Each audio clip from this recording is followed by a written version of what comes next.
Sorry to end on a downer, but the theme of the program today kind of has been where this economy is right now, right?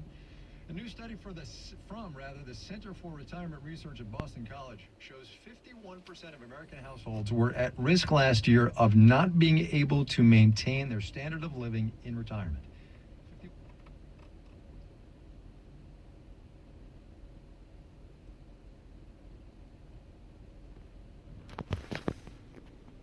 Cole here.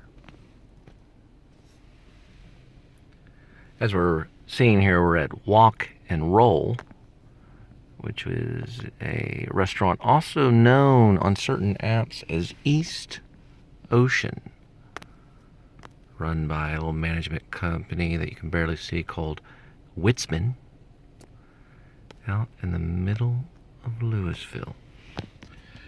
We're looking at about 2 minutes and 35 seconds left and waiting. Looks like someone's on the phone right now. Be back.